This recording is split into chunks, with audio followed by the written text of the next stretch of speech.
Hari ini kita akan ngomongin tentang AI. Probably bukan satu hal yang baru, udah ada yang familiar, tapi masih ada, gue percaya, yang belum familiar. Oleh karena itu, sekaligus refresh knowledge, sekaligus kita belajar kira-kira, oh ternyata mungkin ada yang hal-hal yang belum kalian pahamin. Oke? Jadi gue akan mulai dengan ini dulu. Salah. Ini dulu. Oke? Ada Donald Trump, ada susternya, ada pasiennya. Ya. Di sini dokter nanya dokternya, kenapa Donald Trump? Nggak apa-apa, gue asal prom aja. Ya, ada yang bisa saya bantu. Ya. Kemudian bilang, coba tebak, gue siapa? Kemudian dia jawab, pertanyaan culture. Enggak lagi. Kemudian jawab lagi. Dijawab sama dia. Biasa kalau ditanya pasti jawab dong. Nggak mungkin nggak kan? Dijawab. Kamu adalah pria yang baru mencetak gawang China. Dibilang, jir, gue cewek kalau dibilang pria. Dibahas lagi. Balik ke laptop. Ada apa yang bisa saya bantu? Dia bilang, saya sakit kepala, minta resep please. Dibalas, Panadol ya. Dia bilang, lah kocak. Malah ke dokter dikasih Panadol. Jir lah, kan cuma bilang sakit kepala.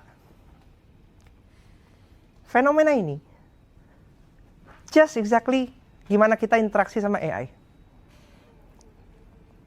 Yang udah biasa kita lakukan. Kita nanya dengan ekspektasi AI kan pintar, dia bisa menyelesaikan semua pertanyaan kita. Maka itu yang kita tanyakan biasa. Apakah itu hal yang salah? Enggak. Karena memang AI punya database. Tapi, yang mau kita pelajari sekarang ini, gimana caranya kita memanfaatkan AI untuk bisa lebih efektif membantu pekerjaan kita. Gimana cara kita berinteraksi yang benar. Kalau kita look back ke tahun akhir 2024 atau awal-awal 2025, gue pernah bilang bahwa kita mau bertransisi. Operation kita akan banyak menggunakan AI. Pada saat itu, gue adalah orang yang belum paham. Dan itu yang gue lakukan kemarin itu. Cara interaksi gue kayak gitu. Hasilnya gimana? Oke. Cuman, apakah valid? Ternyata gue baru sadar, oh ternyata nggak kayak gitu caranya. Gue nge-push kalian waktu itu kan. Ayo, semua harus menggunakan AI. Tapi yang salah dari gue waktu itu adalah, gue sendiri aja nggak paham gimana caranya. Belakangan ini, gue lagi banyak belajar tentang AI agent, AI semua segala macam. Sampai akhirnya gue aware, oh ternyata begini loh gameplay yang seharusnya. Dan ternyata dengan kayak begitu, gue bisa menghasilkan output yang lebih cepat. Karena gue adalah orang yang males. Jadi gue berpikir, gimana caranya bisa membuat hal yang cepat tanpa harus keluar effort. Gue ketemu, oh ternyata ini begini caranya. Apa yang mau kita bahas hari ini? Pertama, kalau gue keluar-keluar, pasti selalu, apa gunanya buat gue? Apa gunanya buat kalian? Kenapa gue mesti kayak begini? Itu yang kita bahas. Kedua, beyond ChatGPT. Ada apa sih di luar sana selain ChatGPT? Karena mungkin yang kita pahamin ya ChatGPT doang. Karena itu yang paling populer, paling famous. Ketiga, prompting 101. Keempat, workflow integration. Kelima, entah ada testingnya, workshopnya. Kita akan trial. Why? Pertanyaan, kenapa gue mesti berubah? Simple. Jawabannya adalah, satu, goals kita menggunakan AI itu adalah satu, mengeliminasi repetitive task. Apa?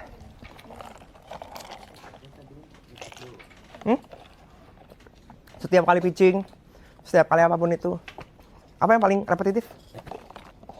Misi deskripsi sih. Misi deskripsinya. Deskripsi apa? Deskripsi dari ide-idenya gitu. Maksudnya kayak ngeelaborasiin ide-idenya. Oke, elaborasiin ide-idenya. Dila? Bikin kopi. Bikin kopi.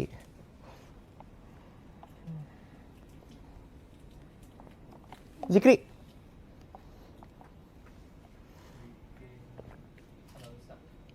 Analisa. Devon? Oke. Valid. Hariska? Assigning. Dini? Gak ada yang kompetitif ya? Bikin tagline. Oke. Kita nih orang-orang pintar.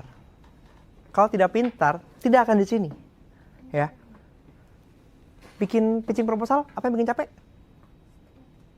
Lemburnya. Kenapa lembur? Yes, kenapa lembur? Karena ya prosesnya aja sih. Proses apa? Oh itu bener. Karena deadline-nya. Oke, data mepet. Apa lagi? Kenapa bisa data mepet terus ini kemarin lembur? Thought proses aja sih. Thought prosesnya panjang. Oke, apa lagi? Riset? Riset lama? Lumayan. Lama. Kenapa lama? Karena susah nyari datanya. Soalnya data. Kemudian? Kadang harus survei wawancara. Oke, terus? Udah, cepet dong berarti. Satu, tujuan yang pertama adalah free up our creative talent for higher value of work. Kedua, enhance creative output. AI bekerja sebagai powerful brainstorming partner. Tiga, personalized experience. Leverage data-driven insight for target content. Ini basicnya. Goalsnya ke sini. Kalau lu melakukan proses pekerjaannya dengan mengintegrasikan ini akan lu dapetin. Artinya apa? Gua nggak perlu lagi berjibaku dengan hal-hal yang repetitif, automated, berulang-ulang, makan waktu, prosesnya lama. Akhirnya gua harus lembur-lembur. Terus apa manfaatnya buat lu? Sekarang berita-berita yang ada, kenapa orang banyak layoff? Karena apa? Apa? Diganti sama AI. Bener nggak sih diganti sama AI? Enggak. Jadi apa yang terjadi?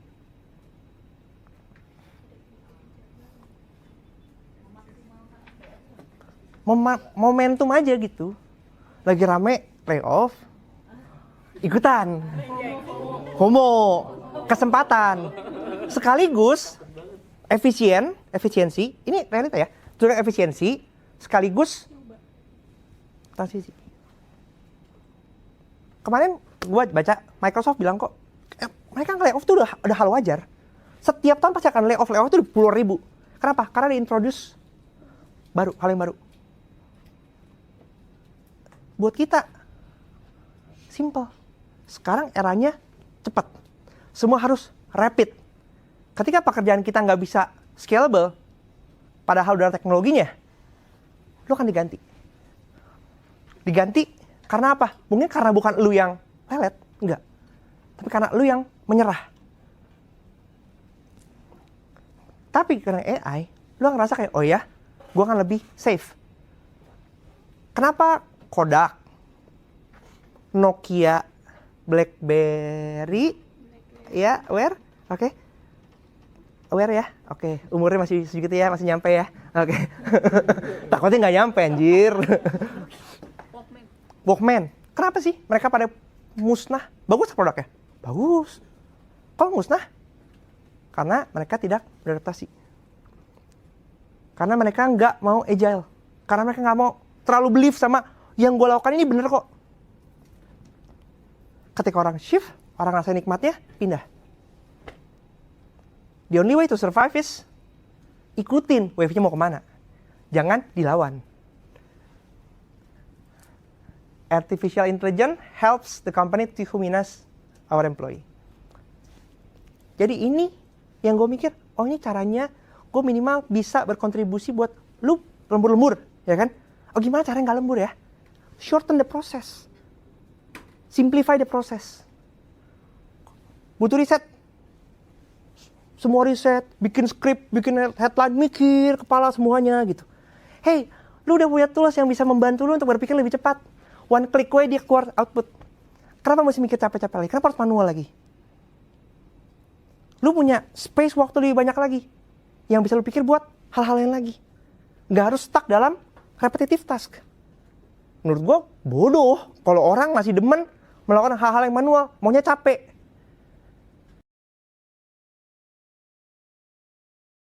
Menurut gue, ini gue lagi ngelihat ya, the future of creative agency bakal heavily rely on scalable operation.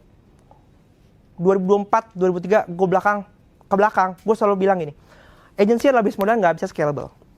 Karena kalau gue mau nambah klien, gue harus nambah orang. Ya kan? Makanya agency gede, orangnya banyak banget. Tapi apa sekarang? Ketika orangnya bertambah, operation expense-nya bertambah, ketika OPEX-nya bertambah, revenue harus bertambah besar lagi. Betul, Bapak? Itu kenapa target harus besar. Kenapa? OPEX-nya gede banget.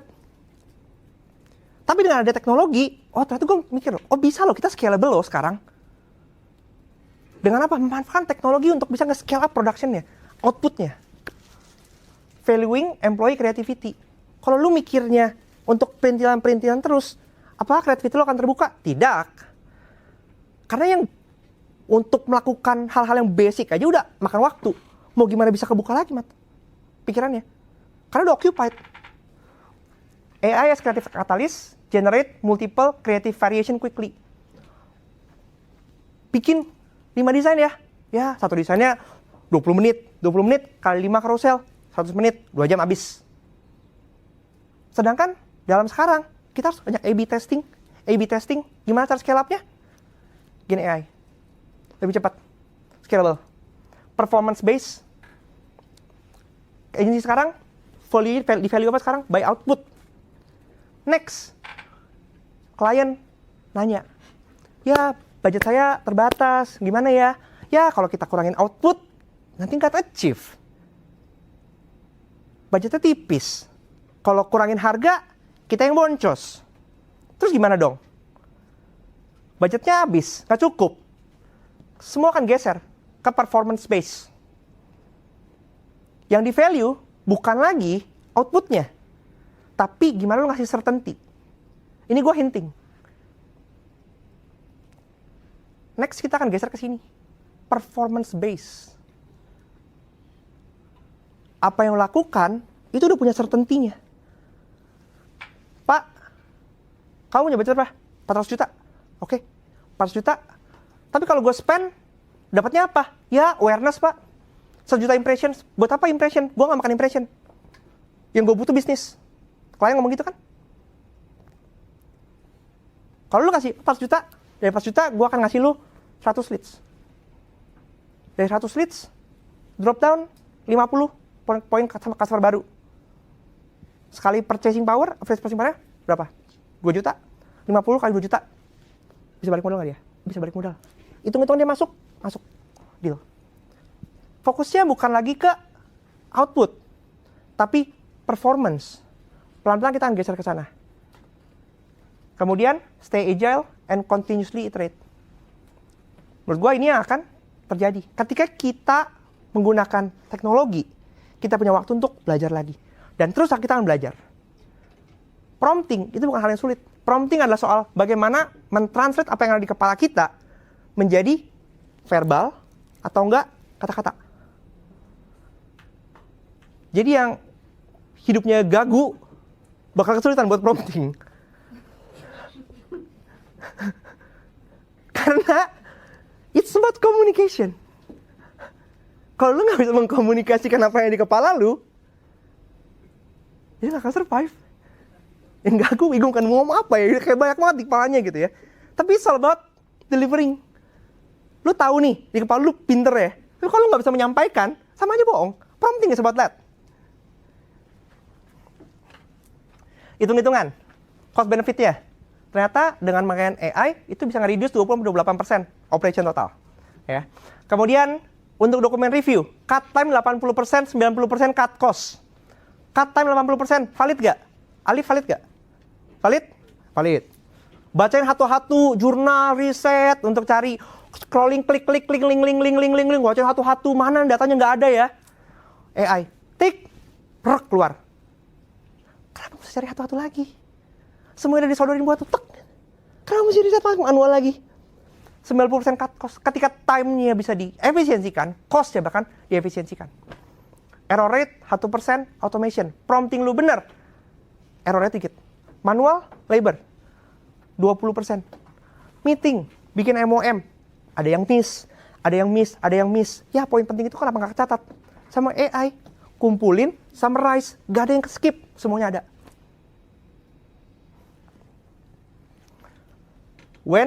Kenapa? Kapan? Tapi automation performs. Satu, ketika lu punya high volume, repetitive task. Automation matters. Precision, butuh hal yang presisi. Even medical diagnostic udah bisa pakai artificial intelligence. Presisi. Long term projects where upfront AI cost amortized. Jadi kalau long term project, buat scalable, AI bisa lebih efisien. Tapi kapan? Manual itu bagus. Ketika butuh kreatif dan strategic roles. Sesuatu yang butuh empati. Sesuatu yang butuh subjectivity. Itu poin di mana lu bisa berkarya. Itu peran lu sebagai SDM. Selebihnya, let AI do the works. Adapt or die. Opsinya dua ya. Lu mau adaptasi atau die. Tapi mulainya dari mana? Satu, start dari pilot project. Ya. Banyak use case yang bisa diimplementasikan di setiap tempat kalian masing-masing.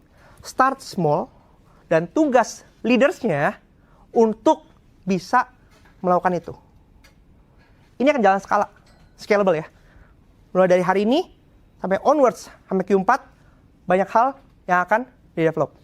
Tapi pertama adalah dengan start level project. Setiap dari department harus bisa mengidentifikasi use case apa yang bisa gue implementasikan buat tim gue. Kemudian, integrate ke current workflows, lalu bikin guidelines untuk scale up. Contoh use case-nya, kita bagi ke tiga layer. Satu, layer think, yang berpikir. Itu bisa di-automate. Kedua, build. Ini think ya, ada strategic planning, ada market insight, ada brand archetype mapper. Semuanya bisa di-execute. Riset, market insight, strategic planning, lempar, sparring partner. Build, creative direction, brainstorming dari nol. Kreatif, bikin AI, konteks semua segala macam. Copy assistant, copy, ya kan? Visual QA, bisa di-generate. Jadi sistemnya apa? Bantu creative director QA tanpa harus manual. Build. Bukan build. Amplify, sorry. Ini amplify, layer 3 ya. Client debrief. Bantu account untuk siapin wrap up tanpa lupa detail. Campaign reporting, bantu strategis atau client service dengan lebih insight driven. Use case yang bisa diimplementasikan. Ini bercandaan lah ya. Tapi banyak yang apa? Ini soal video tuh sangat Kristiani ya. Iman saya cukup, ini rasa syukurnya cukup, ini Alkitabnya cukup, atau Solaria. Tapi yang banyak yang ChatGPT cukup. Realitanya ChatGPT itu nggak cukup. Ya. Jadi di sini gue pengen ngasih tahu dalam AI itu ada yang disebut LLM. Ya, LLM itu Large Language Model. Simpelnya, ini ada database, server, dia punya banyak knowledge, dikeplakin. Sama kayak tadi dokter. Dokter pinter ya. Tapi role-nya sebagai dokter. Dia pinter. Makanya di sini bilang, tokenize, dia embed, reasoning, tapi no real world access, no autonomy. Just raw language intelligence. Itu kenapa? Kalau kita ngomong kayak contoh siapa tuh ada yang ChatGPT awal-awal, siapakah Risti gitu ya? Dia harus jawab. Risti adalah bla bla bla bla bla bla bla jawaban halu. Yes? Pernah kayak gitu? Kenapa? Karena dia raw language intelligence. Yang dia tahu terbatas. Dia nggak punya akses ke real world. Nggak ada reasoningnya. ChatGPT awal-awal ya, Claude, DeepSeek udah geser, dia agak masuk ke kanan, gitu. setiap LLM punya fungsi yang berbeda-beda. LLM ChatGPT dia cocok buat storytelling, engagement. Gemini dia buat karena dia terkenal sama multimodal. Multimodal tuh different cases, punya banyak files, baca PDF 50 dalam sekaligus, dia bisa baca dengan cepat. Cloud dia structure ethicals, biasa buat nulis, banyak orang pakai Claude, ya kan. Ideal creative agency use case-nya, kalau ChatGPT bisa buat copy, social media content, brainstorming. Gemini buat campaign, research based content, SEO. Claude buat apa nih? Ethical content, detailed report, nulis. Bisa lo pelajari sendiri lah kayak gini-gini. Ada yang kedua, RAG. RAG, Retrieval Augmented Generative.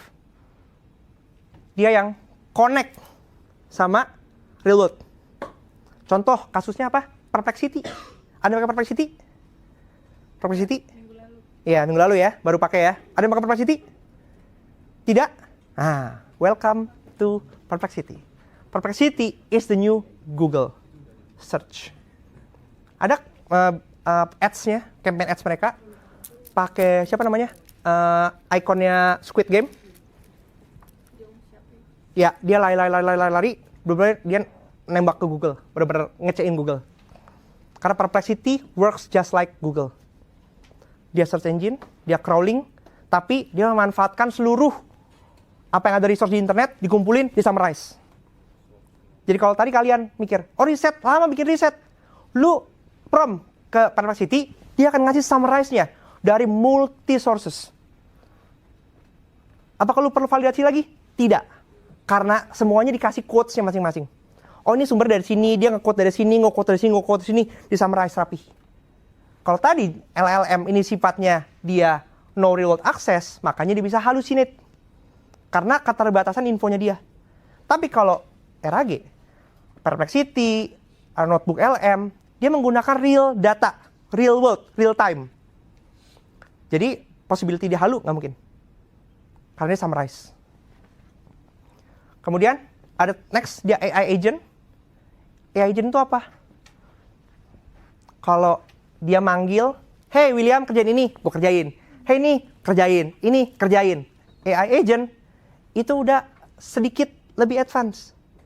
Contoh, Edi, tolong Mas Rio bilang, Ed kita punya project, briefnya ini, detail ini, tolong buatin proposal.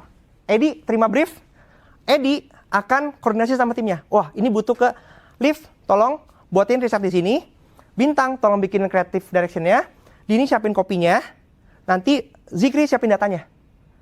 Itu AI agent. Jadi dia bisa ngebagi task-nya. Oh reasoning dulu dia mikir. Oh ya berarti kalau gini gue mesti bikin ini. Gue mesti begini, gue mesti begini, gue mesti begini. One step ahead dari LLM biasa. Karena dia udah punya kapasitas untuk berpikir. Yang lebih canggih lagi adalah agentic. William dapat brief dari klien. William otomatis, nih ada brief, lakukan. Setiap fungsi jalan masing-masing. Tanpa disuruh. Karena udah di-deploy sistem. Ini tugasnya ngeriset, ini tugasnya bikin visual, ini tugasnya apa? Bisa dibuat sequential, bisa dibuat paralel. Agentic. Fully automated. Tapi ada manual trigger. Di sini evolving terus. Gemini 2.0 udah masuk AI agent. GPT-4 Turbo masuk AI agent. Perplexity Deep Research masuk AI agent. Ini ChatGPT yang Deep Research juga udah masuk agentic. Jadi sekarang evolving. Gue sempat tadi cek lagi. Apakah ChatGPT hanya sebatas LLM? Sekarang ChatGPT yang 2025 berarti udah GPT 4o ke atas ya. Dia udah sifatnya juga udah partially RAG. Tapi karena dia partially, artinya bisa jadi ada kesalahan. Beda pasti kasus dan benefit value yang dikeluarin dibandingkan lu ngambil dari Perplexity kalau notebook LM. Gitu. Beda fungsi. Beda output. Gen AI, macam-macam ada image generation, video generation, music generation, PPT generator, ada Canva AI bisa, ada Gamma. Klik, prompting, masukin datanya, jadi PPT. AI Humanizer, ini ada juga bisa membuat ini jadi humanize. Meeting note taker, ada Fireflies, banyak toolsnya. Dan ini ada use case baru, yang dipakai orang sekarang. Dulu orang cuma buat apa? Research, ada buat ngobrol, troubleshooting. Sekarang ada buat terapi, buat organizing hidup lu yang berantakan, finding purpose ketika lu quarter life crisis, enhanced learning, itu bisa. Karena gue pun menggunakan AI ini sebagai business coach gue. Gue lempar konteksnya, dia kasih tau gue, oh lu bisa begini, oh ini salah, ini begini, salah, begini. Oh ternyata banyak hal yang gue pelajari. Karena dia lebih pinter, ngapain gue mikir sendiri. Gue cuma perlu ngeluh ke dia, kasih konteks, dia kasih gue jawaban. Terus gue pikir, oh iya bener ya, oh ini nggak bisa, nih bener, ini bisa, ini bisa. Artificial intelligence is like a sponge. Dia itu gini, AI pintar iya, tapi kalau yang input itu tidak pintar, hasilnya juga tidak akan pintar. Kalau lu pintar, hasilnya akan luar biasa. Jadi kalau yang masukin sampah, dia akan keluar sampah. Sadly speaking. Maka itu tergantung dari kita. Apakah AI akan menggantikan? No. Tapi orang yang bisa menggunakan, dia pintar, dia pakai AI, dia bisa scale up. Orang bodoh, dibegoin sama AI-nya. Karena lu dikasih jawaban halu pun, dikasih jawaban aneh pun, lu anggap benar. Karena lu bodoh. Jadi untuk bisa menggunakan AI, lu butuh ini. Kalau wawasan lu nggak lebar, wawasan lu nggak luas, ya lu nggak akan bisa memakan itu. Karena lu akan bego-begoin sama AI ya. Lu akan anggap yang dikasih AI itu pinter. Oh jawabannya itu, dikopas. Orang yang baca ngeliat, tolol.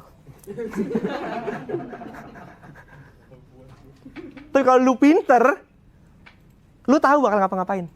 Contoh, use case. Kemarin, Edi gunain ChatGPT-nya untuk ngitung pace. Tahu pace? Ya. Lu Chinese banget anjir, tahu-tahu. Oh. Jadi dia minta untuk AI-nya ngitung lu sebelum adalah pace expert. Ini pace gua. Yes. Dikasih tahu semua kasusnya. Terus kemudian keluarkan jawabannya kan? Terus Edi bilang, kok angkanya beda ya? Dia pernah dihitungin sama yang pernah nih. Di copy. Ini loh. Yang sebelumnya, tek. E-nya belajar. Terk. Oh, yang temen lu ini pakai pendekatannya ini. Oleh karena itu, kita pakai pendekatan yang sama. Diubah semua, terk, diupdate semua, terk, keluar. Dalam konteks itu aja, kita bisa belajar bahwa kalau lu nggak tahu tentang detailnya, lu akan anggap ini yang benar. Tapi ketika lu bisa validate datanya, AI-nya bisa belajar. Oh, ternyata pakai pendekatan ini. Jadi hasil begini. Dia mengubah game semuanya, outputnya. Oke? Ada berapa format? RTF. Role, task, format. Act as a apa? Create apa? Share as apa? Outputnya. Format standar. Ada lagi TAG. Define apa? Kasih apa kerjaannya? State the action. Suruh ngapain? Clarify goal-nya. Tujuan lu apa? BAB. Apa BAB? Betul. Buang air besar. Before after bridge. Explain the problem. Before-nya apa? Kondisinya apa? After. Pengennya lu apa habis itu? Kemudian after bridge. Dikasih bekas contohnya. Oke. Care. Give the context. Describe the action. Clarify the result. Give the example. Format prompt.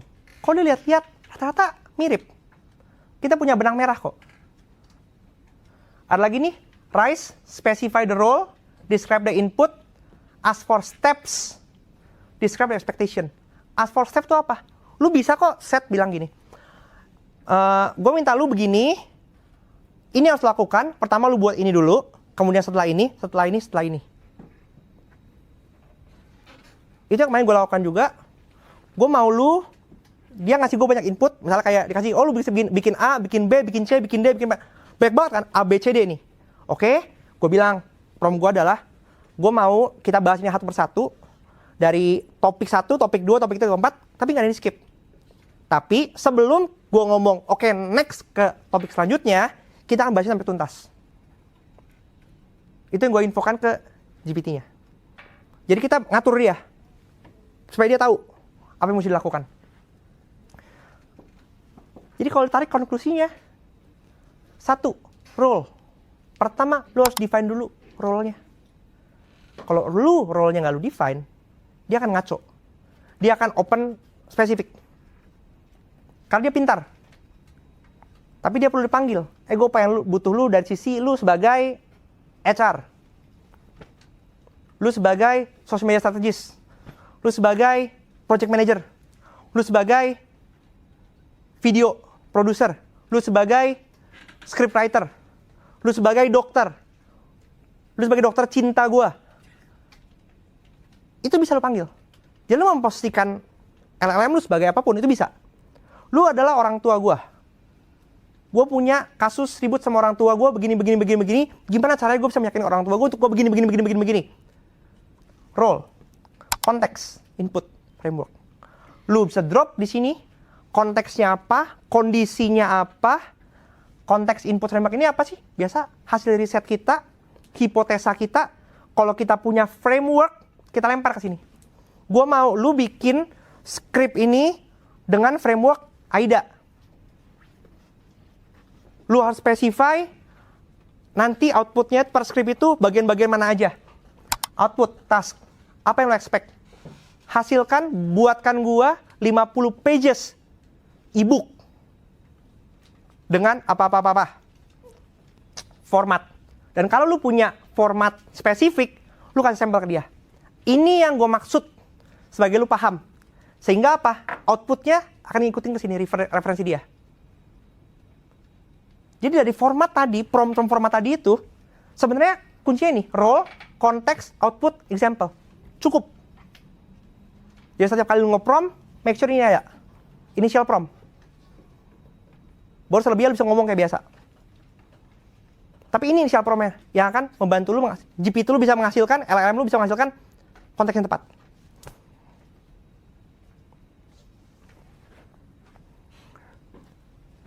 Content is the king, tapi queen-nya adalah konteks.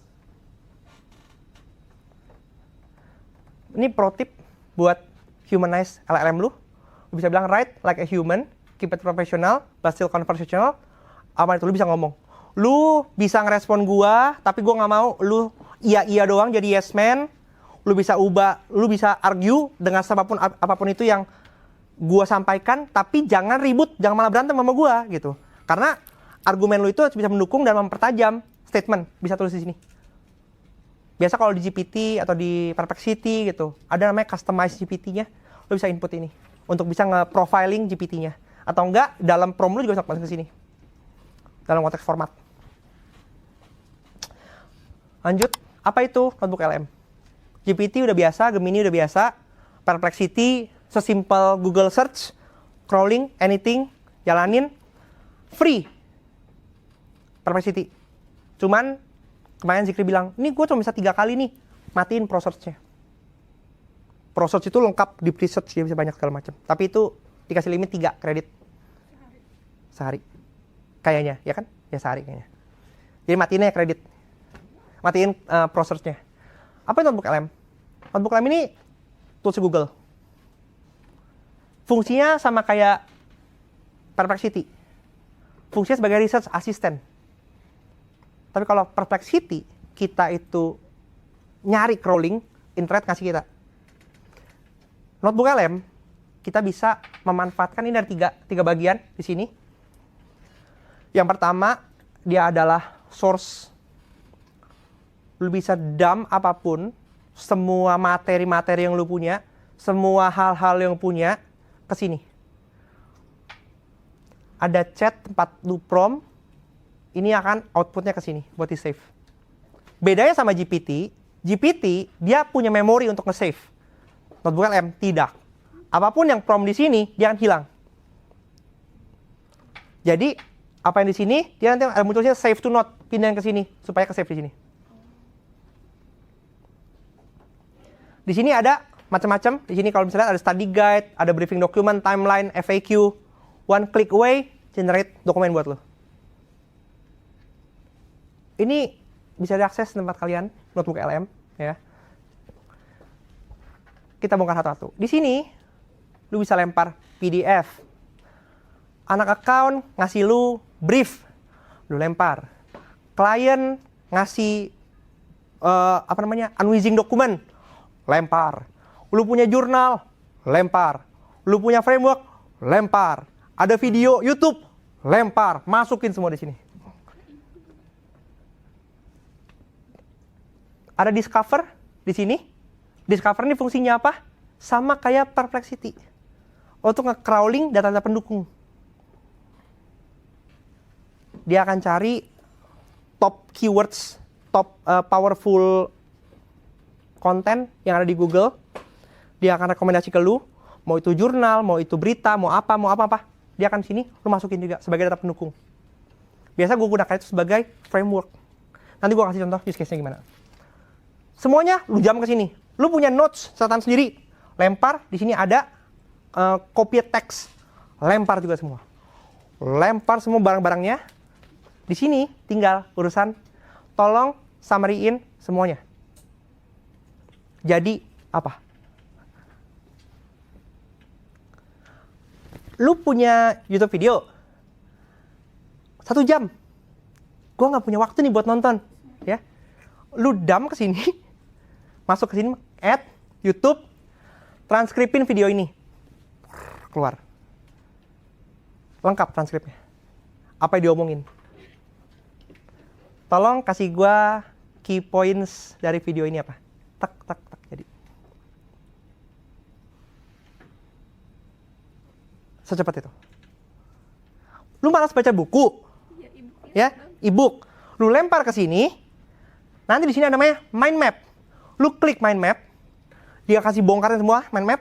Lu klik summarize, dia keluar summarize sendiri satu. Setiap chapter dikasih summary-nya sama satu. Lu malas baca jurnal, lempar, minta summarize, keluar instantly. Oke? Ini one click output di sini. Oke. Gua akan kasih contoh dulu notebook LM. Notebook LM. Bentar ya. Ganti kita stop presenting.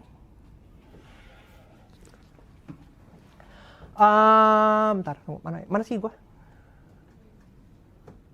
Kelihatan nggak? Oke. Ya, oke.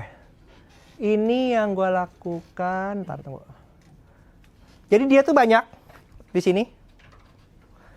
Banyak ya. Lu bisa bikin banyak note, suka-suka lu. Jadi nggak harus semuanya dijepekin jadi satu. Lu bisa pilih. Ini contoh. Gue kemarin mau syuting, gue belum baca bukunya Andrew, Soul Leadership. Aduh, gak sempet baca lagi kan? Baca satu tuh males kan? Gue lempar aja ke sini. Bentar, mana? Ini. Oke, ini gue masukin ke sini, gue add. Upload sources. Cari apa ya? Masukin. Kemudian ini ada Google Docs, ada Google Slide, ada website, ada YouTube, ada copy text yang tadi gue bilang. Lu masukin. Ini source limitnya berapa? 300 materi dalam satu ini. Cukup lah, ya kan? Udah mumet kan di situ. Terus kemudian ini kalau ini yang tadi gue bilang discover sources misalnya. Lu ketik lu butuh apa? Contoh. Leadership framework.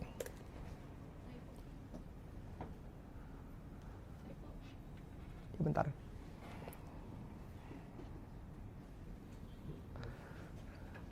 Dia akan ngasih semua resources di sini. Nah, dia kasih semuanya.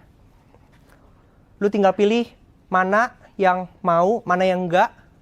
Oh, kalau lu mau semuanya, lu tinggal import. Klik import. Otomatis masuk ke dalam bagian untuk research material lu. Terus kemudian contoh, gua mau summary summary semua materi ini jadi key highlights point.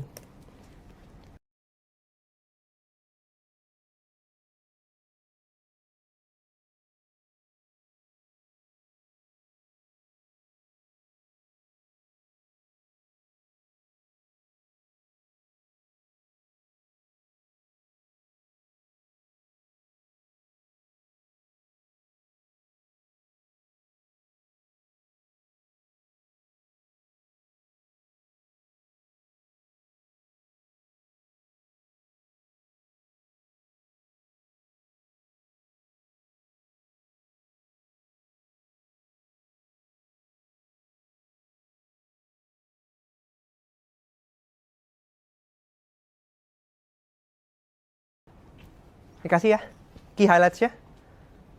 Model sama kayak Perplexity. Dia akan ngasih lu angka-angka ini. Source-nya. Source-nya. Gitu. Atau lu mau jadikan dia mind map misalnya. Nih gini. Tadi mana ya bukunya mana sih? Ini paling bawah ya. Nih bukunya. Gua mind map. Klik. Mind mapping dia, generating mind map di sini. Apa? Dia ngebaca bukunya. Topik.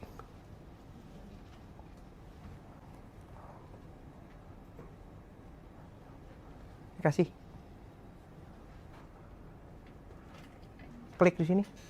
Summary. Masuk ke chat yang tadi itu. Masuk ke sini. Oke, ini keluar kan? Oh, ternyata ini bagus nih. Gue mau keep. Lu klik di sini. Save to note.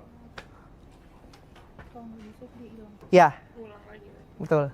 Save to note, lalu akan muncul di sini. Ya. Dari sini, contoh tadi gue case-nya adalah gue tadi cuma pakai buku, gue ambil summary-nya, dapat 1 poinnya. Kemudian gue mau bikin ini kan apa yang ada di sini ya? Gue pindahin ke sini kan? Karena jadi notes kan? Gue bisa ini convert jadi source. Gue lempar ke sini lagi, tup. Dia akan muncul ke mana tadi ya? Nih, sudah define. Ini gue buang ya, dia double. Oke, dari sini gue bisa kawinin sama yang lain, misalnya. Dari poin ini, tolong buatkan apa lagi? Paham cara mainnya?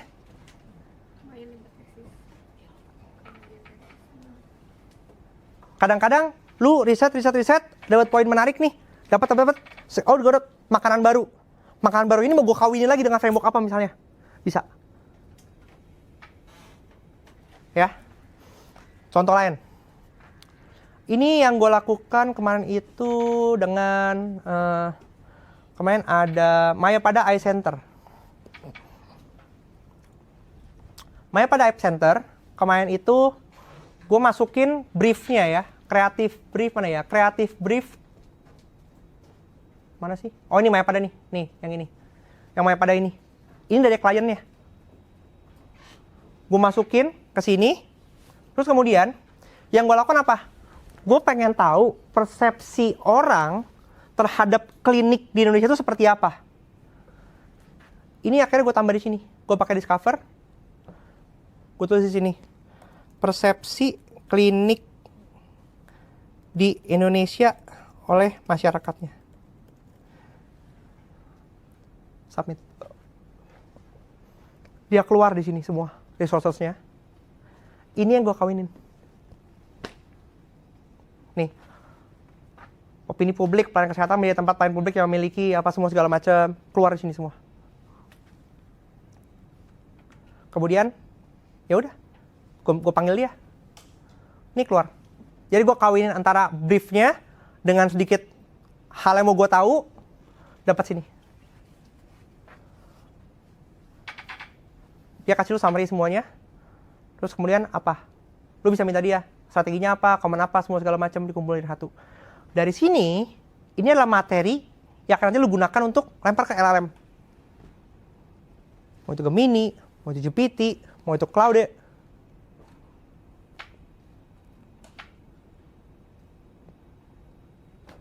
Karena dia nggak bisa generate ini. Karena ini nggak generate, betul. Ini bisa bukan generation. Jadi ini bukan kreatif, ini research assistant lu. Klik, klik, klik. Keluar, keluar, keluar. Combine, combine. Tapi lu jadi chefnya. Yang beda lu jadi chefnya. Apa yang lu lakukan di sini tergantung kapasitas lu dong. Ya kan? Kalau lu bisa tahu, oh iya gue butuh ini, gue butuh ini, gue butuh ini.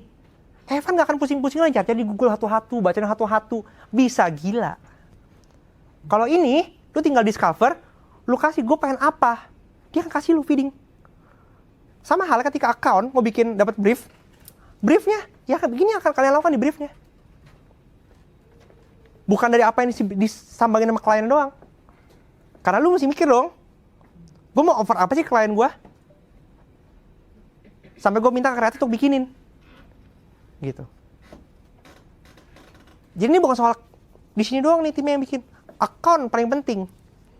Karena lu nggak bisa, kalau lu nggak bisa ngasih data yang cukup, ini initial research tuh ada di ini semua. One click away. Tinggal mereka kalau punya materi lain lagi, mereka cari lagi. Gitu.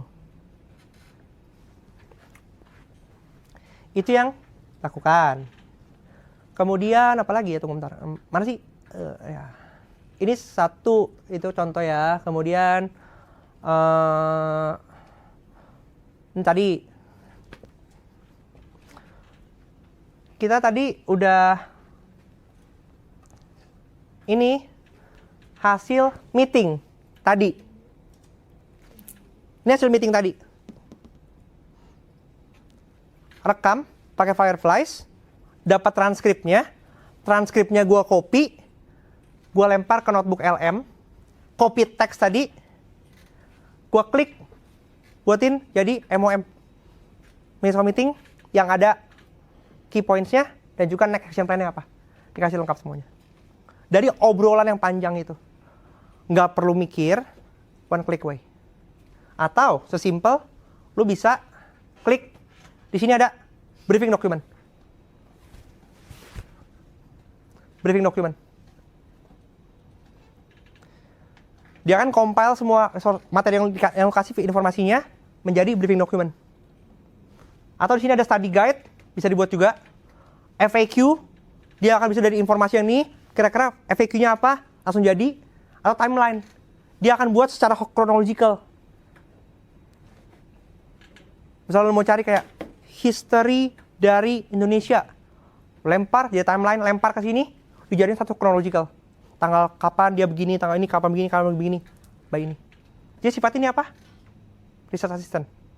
Mengubah kompleks dokumen, pile of dokumen yang lu punya, menjadi insight. Terus, lu juga bisa bikin conversation di sini. Klik, jadi kayak podcast. Nanti dua orang ngobrolin. Dan lu bisa interupsi. Sebentar gue nggak mau ini. Bisa. Nanti cek aja use case-nya di YouTube Notebook LM. Secanggih itu ini. Kemudian, setelah ini selesai, lalu mana sih? Kok gini? Jadi ini use case yang paling tadi gue bilang, Google Meet, connect Fireflies, meeting end, open dashboard, copy meeting transcript, kemudian jadi ke Google Doc, save meeting transkripnya, ya, masukin ke Google Drive, account, upload ke notebook LM, jadi minutes of meeting. Dokumennya sama, gabung-gabungin dengan beberapa source lain, jadi insight. Buat pitching, buat upselling. Dari share drive ini, di-share juga ke tim operation untuk bikin pitching. Jadi mulai sekarang kita akan mulai mendokumentasikan setiap meeting yang terjadi. Oke? Jadi MOM lu semua AI generated. Nggak perlu ribet, lu tinggal QC. Tadi gue lempar ke nada, rapihin. Semuanya well executed, cepet. Nggak perlu repot-repot, nggak perlu lama. Next, development-nya berarti satu, kalian memfamiliarkan diri kalian dengan from dan manual workflow. Setelah itu akan bikin checklist. Jadi goals-nya adalah satu, lu familiar dulu dengan AI yang ada, oke? Integrate dengan current workflow. Tugas dari leader-leadernya untuk mengintegrasikan ke dalam workflow. Setiap tempat punya integrasi yang berbeda-beda. Dan itu harus dilakukan. Kemudian, journaling. Prompt yang menghasilkan output bagus, itu disimpan output-outputnya untuk nanti dijadikan database untuk training. Kemudian, di sini, next-nya, para leadernya akan ngebangun playbook. Playbook. Gimana caranya setiap tempat kalian itu punya playbook untuk penggunaan AI di mana aja. Karena ini, playbook ini yang akan di-feeding ketika nanti kita bikin agentic.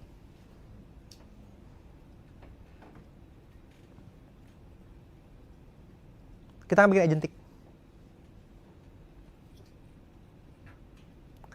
Awalnya manual, bikin SOP, playbook, otomatisasi, nanti akan di-push ke agentic.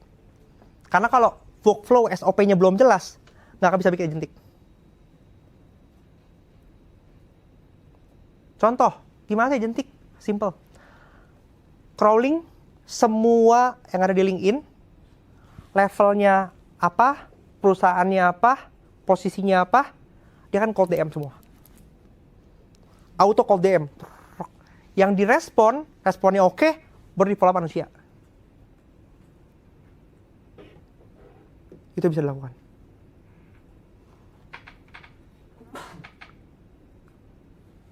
Cold DM kan capek, atau satu persatu kan.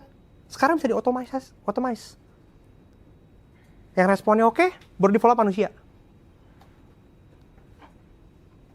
Jadi kalau kita masih melakukan pekerjaan redundant, kita harus bertanya-tanya, gimana gue bisa survive ya? Karena pekerjaan redundant kalian manual, pakai AI klak jadi. Jadi daripada lu mengerjakan manual capek, stres, jadi gila, mendingan pelajarin prosesnya seperti apa, gimana bisa lu punya waktu lain untuk berkreasi. Sayang, talenta-talenta kalian digunakan untuk pekerjaan yang repetitif. Tapi kalau misalnya lu nggak mau mempelajari, ya Anda yang burn out sendiri. AI itu cuma tools, ya, itu nggak pernah bisa gantiin kita. Tapi tool ini, kalau kita nggak bisa menggunakan, kita mau stick dengan idealisme kita, enggak, karya gue yang paling bagus, desain gue paling bagus, gue bikin kopi paling bagus, strategi dari kepala gue yang paling bagus, ya lo akan easily replaced.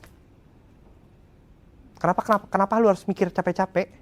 Tugas lu adalah merefine apa yang dikeluarkan, lu polish. Subjectivity, ingat, peran kita tuh adalah di subjectivity-nya. Ini kurang bagus, kayak harus begini bagus deh. Ini kurang bagus, harus begini deh. Ya. Pertanyaan?